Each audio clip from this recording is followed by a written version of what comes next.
శాంతి. ఈరోజు మురళీ డేట్ 11 జనవరి 2024. బాబా చెప్తున్నారు, మధురమైన పిల్లల్లారా, భగవంతుడు మమ్మల్ని చదివిస్తూ ఉన్నారు. మా ఈ విద్యార్థి జీవితము అత్యంత శ్రేష్టమైనది. మా పైన బృహస్పతి దశ ఉంది. ఇదే నశాలో ఎల్లప్పుడూ ఉండండి. ఈరోజు మురళిలోని ప్రశ్న, ఏ పిల్లలకు అందరి ప్రేమ లభిస్తుంది? సమాధానము, ఎవరైతే అనేక మంది కళ్యాణానికి నిమిత్తులుగా అవుతారో వారు అందరి ప్రేమను పొందుతారు. ఎవరి కళ్యాణమైతే జరుగుతుందో వారు తమ కళ్యాణానికి నిమిత్తమైన వారిని మీరు నాకు తల్లి అని అంటారు. కావున నేను ఎంతమంది కళ్యాణం చేస్తున్నాను, తండ్రి సందేశాన్ని ఎంతమంది ఆత్మలకు ఇస్తున్నాను అని మిమ్మల్ని మీరు పరిశీలన చేసుకోండి. తండ్రి కూడా సందేశకులే, పిల్లలైన మీరు కూడా తండ్రి సందేశమును ఇవ్వాలి. మీకు 2 తండ్రులు ఉన్నారు. అనంతమైన తండ్రిని మరియు వారసత్వమును స్మృతి చెయ్యండి అని అందరికీ చెప్పండి. పాట, నీవు ప్రేమ సాగరుడవు. ఓం శాంతి. పిల్లలు ఆత్మాభిమానులుగా అయ్యి కూర్చోండి అని ఆత్మిక తండ్రి ఆత్మిక పిల్లలకు ప్రతిరోజు చెప్తున్నారు. బుద్ధి బయట భ్రమిస్తూ ఉండకూడదు. ఒక్క తండ్రిని మాత్రమే స్మృతి చెయ్యాలి. వారే జ్ఞాన సాగరులు, ప్రేమ సాగరులు. జ్ఞాన బిందువు ఒక్కటైనా చాలు అని అంటారు. తండ్రి అంటారు, మధురాతి మధురమైన పిల్లలు, ఆత్మిక తండ్రిని స్మృతి చేస్తే మీకు వారసత్వం లభిస్తుంది. తద్వారా అమరపురి అయిన వైకుంఠములోకి వెళ్ళిపోతారు. అయితే ఈ సమయంలో శిరస్సు పైన ఏదైతే పాపాల యొక్క భారం ఉందో దానిని దించుకోవాలి కదా. నియమానుసారము, వివేకమనుసారము పిల్లలైన మీకు అర్థం చేయించబడుతుంది. ఎవరైతే ఉన్నతోన్నతులుగా ఉండేవారో వారే మళ్ళీ అంతిమంలో క్రింద కూర్చుని తపస్సు చేస్తున్నారు. రాజయోగ తపస్సును ఒక్క తండ్రి మాత్రమే నేర్పిస్తారు. హఠయోగము పూర్తిగా వేరు. అది హద్దులోనిది, ఇది అనంతమైనది. అది నివృత్తి మార్గము, ఇది ప్రవృత్తి మార్గము. తండ్రి చెప్తున్నారు, మీరు విశ్వానికి అధిపతులుగా ఉండేవారు. యథా రాజారాణి తదా ప్రజ. అందరూ ప్రవృత్తి మార్గంలోని దేవీ దేవతలుగా ఉండేవారు. తరువాత దేవతలు వామ మార్గంలోకి వెళ్ళిపోతారు. వామ మార్గం యొక్క చిత్రాలు కూడా ఉన్నాయి. చాలా అశుద్ధమైన చిత్రాలను తయారు చేస్తారు. అసలు అలాంటి చిత్రాలను చూడడానికి కూడా సిగ్గు అవుతుంది. ఎందుకంటే బుద్ధి పూర్తిగా అంతమైపోతుంది. నీవు ప్రేమ సాగరుడవు అన్నది తండ్రి మహిమ. ప్రేమ బిందువు అనే మాటే లేదు. ఇవి జ్ఞాన బిందువులు. మీరు తండ్రిని గుర్తించి తండ్రి నుండి వారసత్వాన్ని తీసుకునేందుకు వస్తారు. తండ్రి సద్గతిలోకి వెళ్తే జ్ఞానమునే ఇస్తారు. కొద్దిగా విన్నా మీరు సద్గతిలోకి వచ్చేస్తారు. పిల్లలైన మీరు ఇక్కడి నుండి కొత్త ప్రపంచంలోకి వెళ్ళాలి. మనం వైకుంఠానికి అధిపతులుగా అవుతున్నామనేది మీకు తెలుసు. ఈ సమయంలో విశ్వమంతటిపైన రావణ రాజ్యం ఉంది. విశ్వరాజ్యమును ఇచ్చేందుకు తండ్రి వచ్చారు. మీరందరూ విశ్వాధిపతులుగా ఉండేవారు. ఇప్పటి వరకు కూడా ఆ చిత్రాలు ఉన్నాయి. లక్షల సంవత్సరాల విషయమే లేదు. అది తప్పు. తండ్రిని ఎల్లప్పుడూ న్యాయబద్ధమైన వారు అని అంటారు. తండ్రి ద్వారా మొత్తం విశ్వమే ఇప్పుడు న్యాయబద్ధముగా తయారవుతుంది. ఇప్పుడు ఇది అధర్మయుక్తమైనది. ఇప్పుడు పిల్లలైన మీరు తండ్రి నుండి వారసత్వాన్ని తీసుకుంటున్నారు. కానీ ఇది కూడా డ్రామాలో నిశ్చయింపబడి ఉంది. కొందరు జ్ఞానమును వింటూ వింటూ చాలా ఆశ్చర్యముగా వింటారు, వర్ణిస్తారు, మళ్ళీ తిరిగి పారిపోతారు. ఓహో మమా మాయ, నీవు ఎంత శక్తివంతమైన దానవు, నీవు తండ్రి నుండి కూడా విముఖులుగా చేసేస్తావు. అది శక్తివంతముగా ఎందుకు ఉండదు? అర్ధకల్పం దాని రాజ్యం నడుస్తుంది. రావణుడు అంటే ఏమిటో కూడా మీకు తెలుసు కదా. ఇక్కడ కూడా కొందరు పిల్లలు వివేకవంతులుగా ఉన్నారు, కొందరైతే బుద్ధిహీనులుగా ఉన్నారు. ఇప్పుడు మనపైన బృహస్పతి దశ ఉంది అని, అందుకే మనం స్వర్గములో వెళ్ళేందుకు పురుషార్థం కూడా చేస్తున్నాము అని మీకు తెలుసు. ఏ మనుష్యులైతే మరణిస్తారో వారు స్వర్గములో వెళ్ళేందుకు పురుషార్థం చెయ్యరు. కేవలం స్వర్గస్థులయ్యారు అని మాత్రం నామమాత్రంగా అంటారు. సత్యమైన స్వర్గంలోకి వెళ్ళేందుకు లేక స్వర్గాధిపతులుగా అయ్యేందుకు మనం పురుషార్థం చేస్తున్నామని మీకు తెలుసు. వీరు స్వర్గానికి వెళ్తున్నారు అని ఎప్పుడూ ఎవ్వరూ అనరు. అలా ఎందుకు అంటున్నావు, నోరు మూసుకో అని అంటారు. మనుషులు హద్దులోని విషయాలే వినిపిస్తారు, కానీ తండ్రి మీకు అనంతమైన విషయాలను వినిపిస్తున్నారు.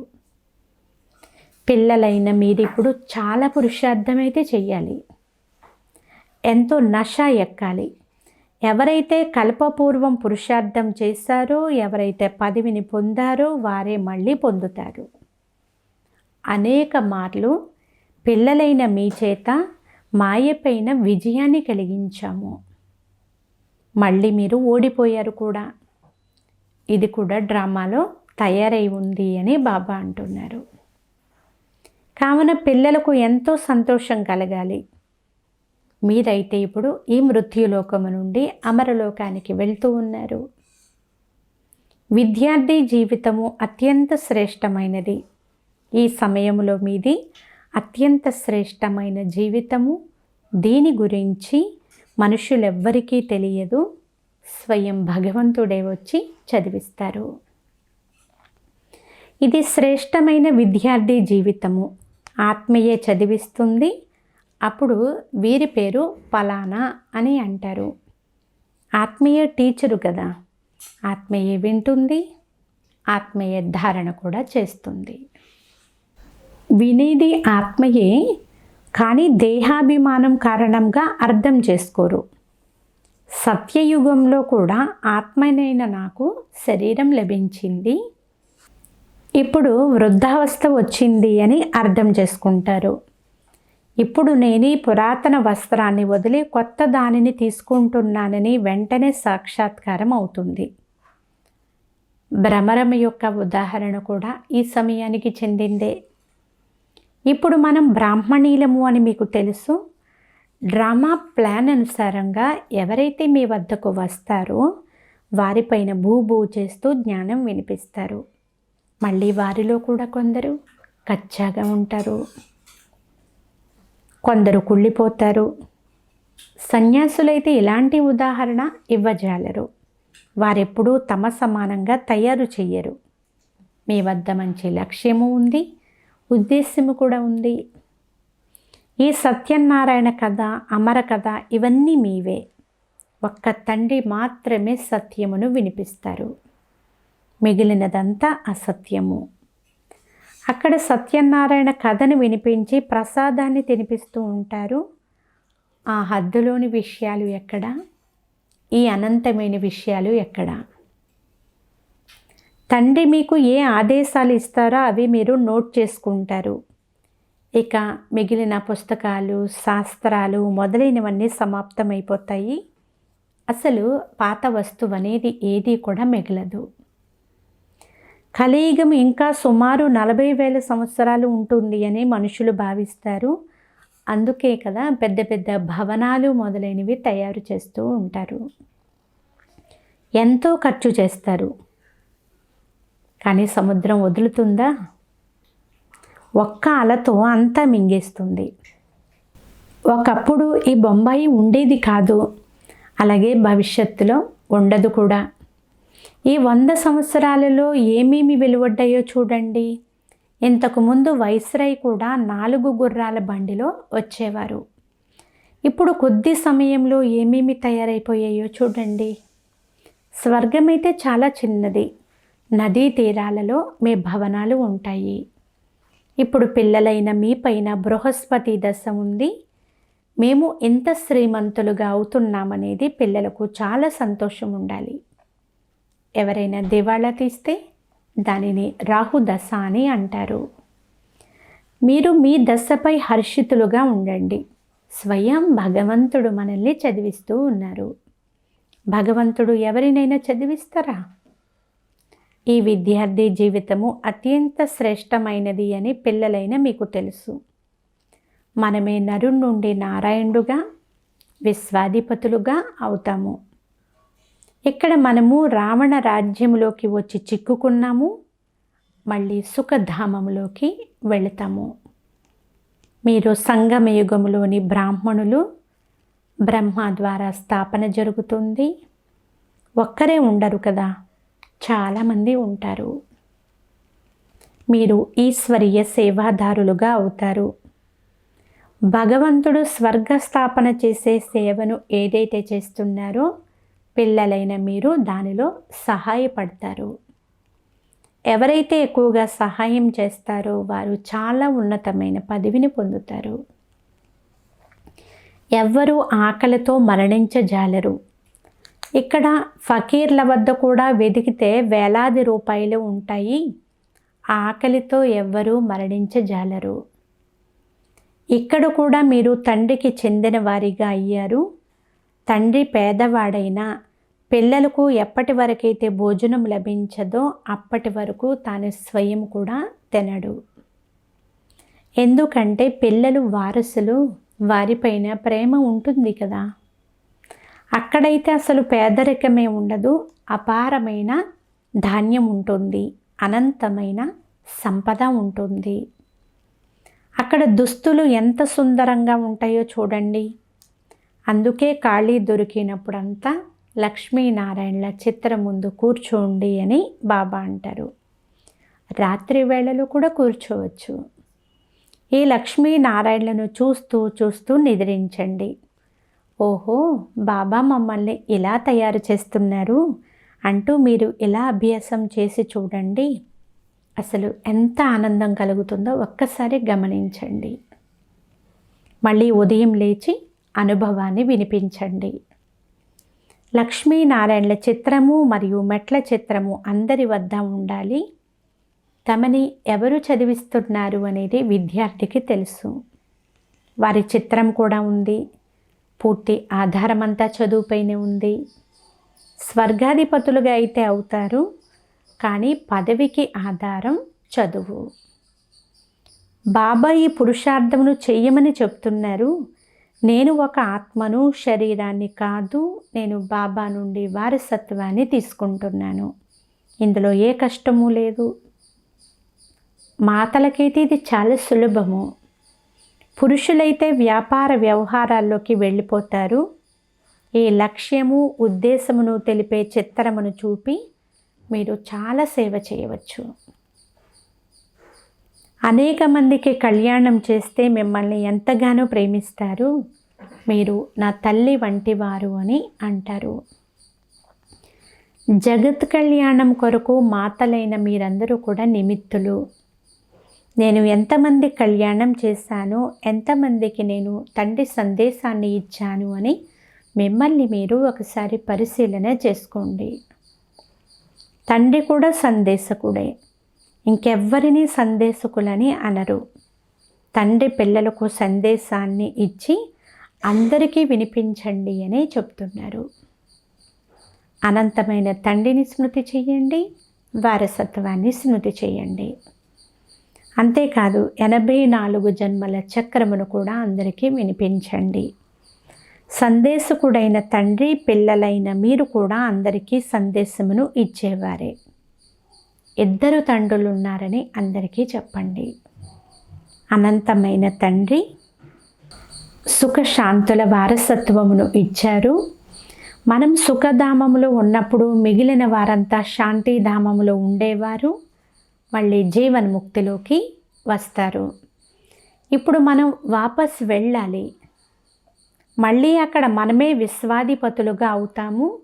బాబా మీ నుండి మాకు మొత్తం విశ్వరాజ్యాధికారం లభిస్తుంది అన్న పాట కూడా ఉంది.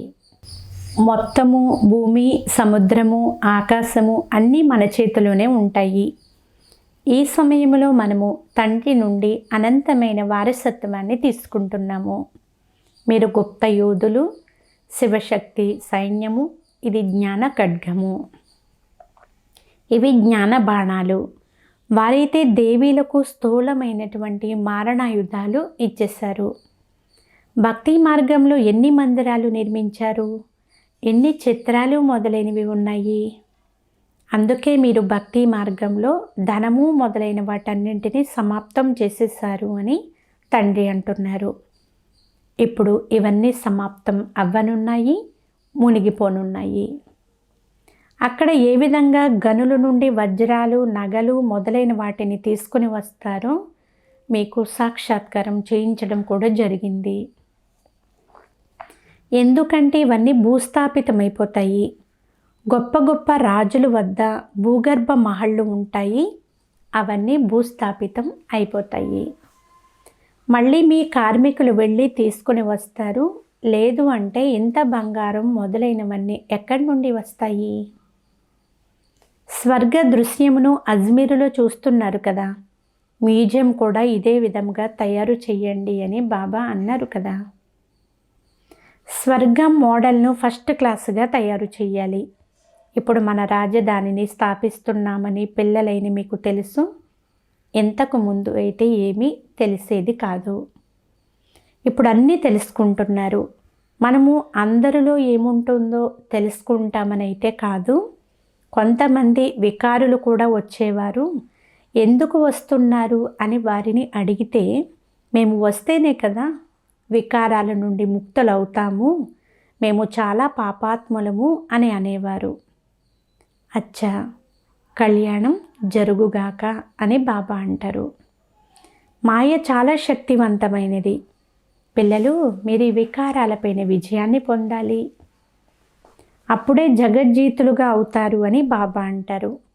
మాయ కూడా తక్కువైనదేమీ కాదు. ఇప్పుడు మీరు పురుషార్థం చేసి లక్ష్మీ నారాయణల వలె అవుతారు. వీరి వంటి సౌందర్యం ఇంకెవ్వరికీ ఉండదు.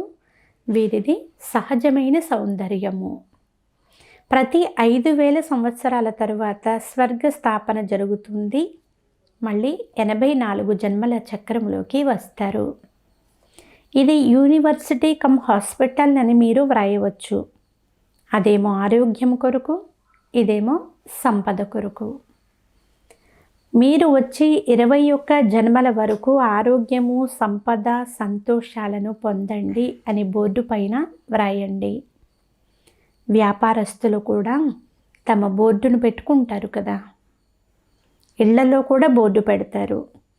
ఎవరైతే నష్టాల్లో ఉంటారో వారు ఆ విధంగా వ్రాస్తారు. ఎవరు వచ్చినా వారికి మీరు అనంతమైన తండ్రి నుండి వారసత్వాన్ని తీసుకుని ఉండినారు. తర్వాత 84 జన్మలు తీసుకుని పతితులుగా అయిపోయారు.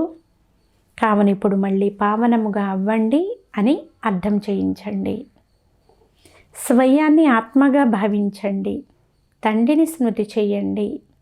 ఈ బాబా కూడా అలాగే చేస్తారు. వీరు నెంబర్ 1 పురుషార్థి. బాబా తుఫానులు వస్తున్నాయని చాలామంది పిల్లలు వ్రాస్తారు. అవి రానే వస్తాయి. అన్ని రకాలైన తుఫానులు మొదట నా వద్దకే వస్తాయి అని బ్రహ్మబాబా అంటున్నారు. నేను మొదట అనుభవిగా అయితేనే ఇతరులకు అర్థం చేయించగలను కదా అని నేను వ్రాస్తాను. ఇదంతా మాయ చేసే పని. ఇప్పుడు తండ్రి చెప్తున్నారు, మధురాతి మధురమైన పిల్లలు, ఇప్పుడు మీ పైన బృహస్పతి దశ ఉంది. మీరు ఎవ్వరికీ మీ జాతకం మొదలైన వాటిని చూపించవలసిన అవసరమే లేదు. బాబా అన్ని విషయాలు తెలుపుతారు. అక్కడ ఆయుష్ కూడా ఎక్కువగానే ఉంటుంది. కృష్ణుణ్ణి కూడా యోగేశ్వరుడు అని అంటారు. వారికి యోగేశ్వరుడు యోగమును నేర్పించారు. అందుకే వారిలా తయారయ్యారు. ఏ మనుష్య మాత్రులను సన్యాసులు మొదలైన వారిని యోగేశ్వరుడు అని అనరు. మీకు ఈశ్వరుడు యోగం నేర్పిస్తారు కనుక యోగేశ్వర, యోగేశ్వరి అనే పేర్లు ఉంచారు. ఈ సమయంలో జ్ఞానేశ్వరీలు కూడా మీరే, తరువాత వెళ్ళే రాజరాజేశ్వరీలుగా కూడా మీరే అవుతారు అని బాబా అంటున్నారు. అచ్చా, మధురాతి మధురమైన అపురూపమైన పిల్లలకు మాతాపిత బాబ్దాదాల ప్రియ స్మృతులు మరియు గుడ్ మార్నింగ్. ఆత్మిక పిల్లలకు ఆత్మిక తండ్రి నమస్తే. ఆత్మీయ తండ్రికి ఆత్మీయ పిల్లల యొక్క ప్రియ స్మృతులు, గుడ్ మార్నింగ్ మరియు నమస్తే నమస్తే నమస్తే. ధారణ కొరకు ముఖ్య సారము. దీనిలో ఫస్ట్ పాయింట్, మీ లక్ష్యము మీ ఉద్దేశమును మీ ముందు ఉంచుకొని పురుషార్థం చేయండి. లక్ష్మీనారాయణల చిత్రాన్ని మీ ముందు ఉంచుకొని చూస్తూ, ఓహో బాబా, మమ్మల్ని మీరు ఈ విధంగానే తయారు చేస్తున్నారు, ఇప్పుడు మాపైన బృహస్పతి దశ ఉంది అని మీతో మీరు సంతోషంగా మాట్లాడుకుంటూ ఉండండి. సెకండ్ పాయింట్, మీ సమానముగా తయారు చేసేందుకు భ్రమరము వలె జ్ఞానము యొక్క భూభూ చెయ్యండి. ఈశ్వరీయ సేవాదారులుగా అయి స్వర్గస్థాపనలో తండ్రికి సహాయకారులుగా అవ్వాలి. ఈరోజు వరదానము, దేహభావము నుండి భిన్నముగా అయి పరమాత్మ ప్రేమను అనుభవం చేసే కమల ఆసనధారి భవ. సారాంశము, కమల ఆసనము బ్రాహ్మణాత్మల యొక్క శ్రేష్టమైనటువంటి స్థితికి గుర్తు. ఇటువంటి కమల ఆసనధారి ఆత్మలు దేహభావం నుండి స్వతహాగానే భిన్నముగా ఉంటారు. వారిని శరీర భావము తన వైపు కొంచెము కూడా ఆకర్షించజాలదు. ఉదాహరణకు బ్రహ్మబాబా నడుస్తూ తిరుగుతూ ఫరిస్తా రూపము లేక దేవతా రూపమును సదా స్మృతిలో ఉంచుకునేవారు. ఇలా సహజముగానే దేహీ అభిమాని స్థితి అనేది సదా ఉండాలి. దీనినే దేహ భావము నుండి భిన్నము అని అంటారు. ఇటువంటి వారే పరమాత్మకు ప్రియమైన వారిగా అవుతారు. స్లోగన్, మీ విశేషతలు లేక గుణాలు ప్రభువుకి ఇష్టమైనవి. వాటిని నావి అని అంగీకరించడమే దేహాభిమానములోకి రావడం అవుతుంది. అవ్యక్త సైలెన్స్ ద్వారా డబల్ లైట్ ఫరిస్తా స్థితిని అనుభవం చేయండి. బ్రహ్మబాబాతో ప్రేమ ఉంటే ఇప్పుడు బ్రహ్మబాబా సమానముగా ఫరిస్తాగా అయ్యి చూపించండి. సదా మీ లైట్ యొక్క ఫరిస్తా స్వరూపం మీ ముందు కనిపిస్తూ ఉండాలి. ఎందుకంటే అలా తయారు కావాలి. అంతేకాదు భవిష్య రూపము కూడా కనిపించాలి. ఇప్పుడు ఇది వదిలి అది తీసుకున్నాను. ఎప్పుడైతే ఇటువంటి అనుభూతి మీకు అవుతుందో అప్పుడు సంపూర్ణతకు సమీపంగా ఉన్నాను అని భావించండి.